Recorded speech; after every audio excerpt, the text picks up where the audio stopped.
Greetings and salutations. It is I, Professor Macabro, accompanied here, like always, by Zombie Wasitos and the Spooky Crew. And we're here to regale you with, surprise, surprise, a movie review. Yes, indeed. Finished seeing the last, possibly last of the spooky hauls for 2024, and the first of possibly many for the rest of the year movie hauls. But, when I got this last batch of movies, I sat down and watched three things. The Eddie Guerrero story, which was really cool, but also very heartbreaking, because that was done after when he was still alive, and after defending the title in WrestleMania 20, so he was at the top of his game. He redeemed himself with his family, Vicky Guerrero, his daughters, and the company after almost losing it all because of substance abuse. And unfortunately, it is very heartbreaking because unfortunately he died of a heart attack at a very young age, and that's very, very sad. But I saw two movies that day as well, and the one that I wanted to talk about is one that I hinted in the first movie haul, and this one stars Jenna Cannell in Faceless After Dark. Yes, indeed. And Jenna Cannell is the girl that Art the Clown in Terrifier was tormenting. She's the lady in the black dress that goes with the really sexy blonde that encounter Art, and then Art takes away the sexy blonde and does the thing that he does with that hacksaw, and he's running around hunting and tormenting poor Jenna Cannell before, spoiler alert if you haven't seen Terrifier, but if you haven't seen Terrifier, go watch it, and Terrifier 2. Unfortunately, Jenna Cannell gets, after she has this really badass moment against Art where she's kicking his ass, Art, out of nowhere and completely out of character for a slasher bad guy, pulls out a gun and shoots her. And I'm like, what the fuck? You slasher villains don't use guns, but Art does. And unfortunately, he kills her and then focuses on Vicky, Jenna Cannell's character's sister. But this movie, Faceless After Dark, has a very similar sort of premise. Jenna Cannell stars as this actress that was in a Killer Clown movie, and she also had a badass moment. But she's discovering that in this universe's world, being a horror actress is not it's all cracked up to be. The guy that played the Killer Clown is receiving more fame and fortune.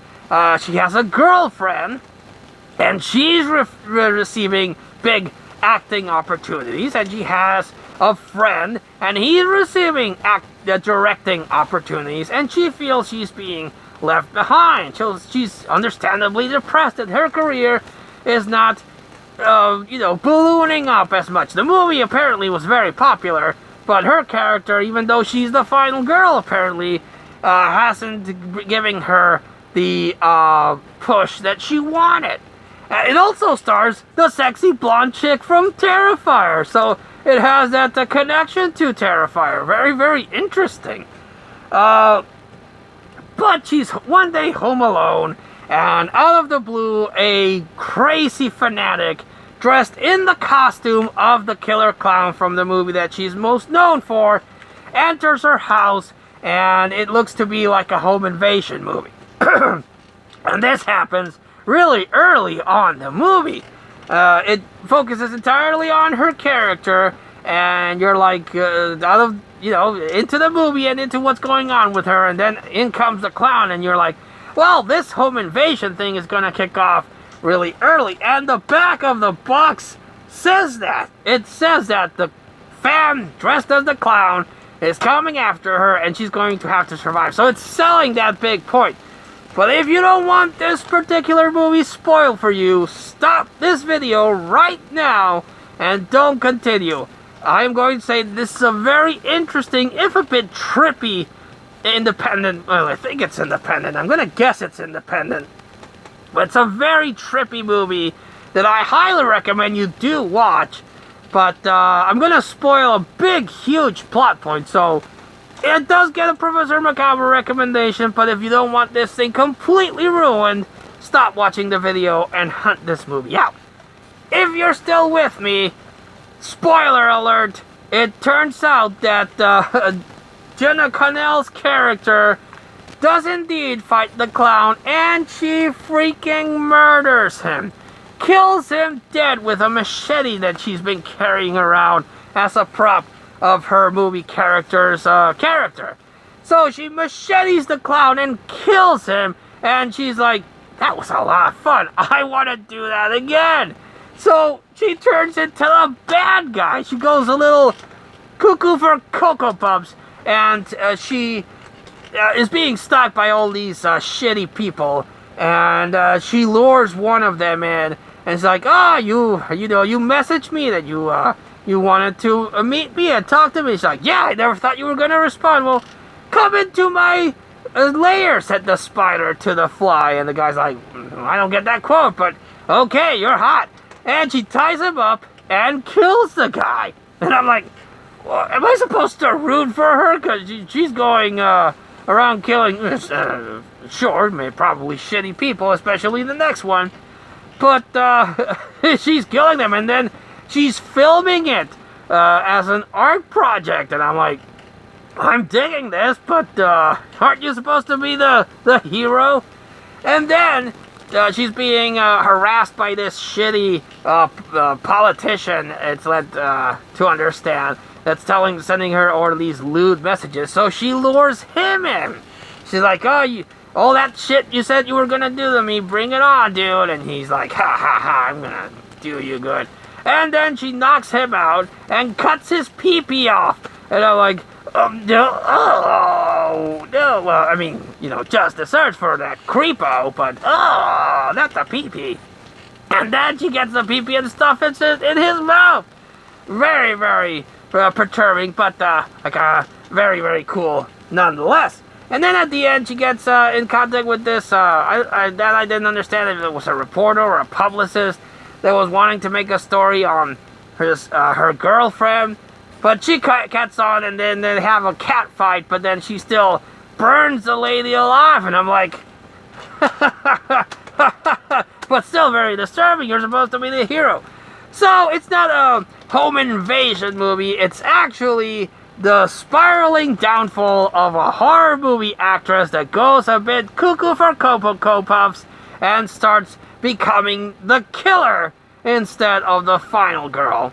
And the movie ends with the police coming down on her because the lady that she burned apparently was able to send a 911 call, and or something like that. And the police come in as she has finished editing her grand opus of all the little segments of her killing people, and then she becomes newsworthy, and everyone's talking about her.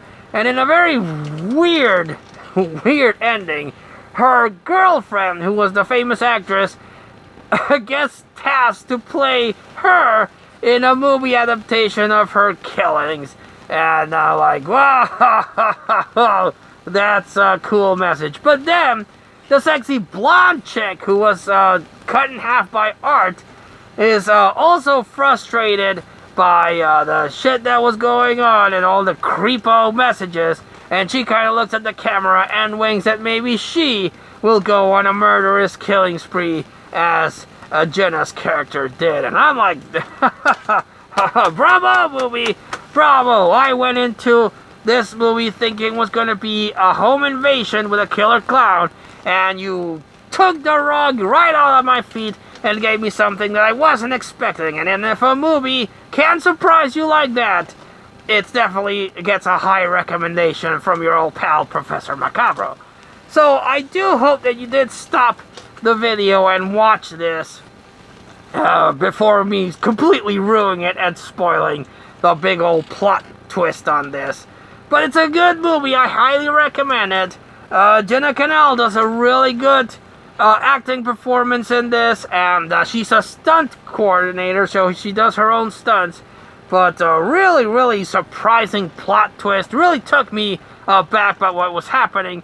And it is a very trippy movie. Again, as far as I know, an independent movie, so it does have a lot of trippy things. And it is a look at someone that's basically losing their mind. So it does have a really weird, trippy light and photo things. And if you are sensitive to flashing lights, it might affect you, so warning on that. But I highly recommend Faceless After Dark. If you can find it, give it a watch, and let me know what you thought of it. Have you seen this? Did you like it? Were you taken aback by the plot twist? Let me know in the comments down below. But until we see you all again next time, this has been Professor Macabro, that is Zombie Huesitos and the Spooky Crew, and we wish you all, like always, a good evening.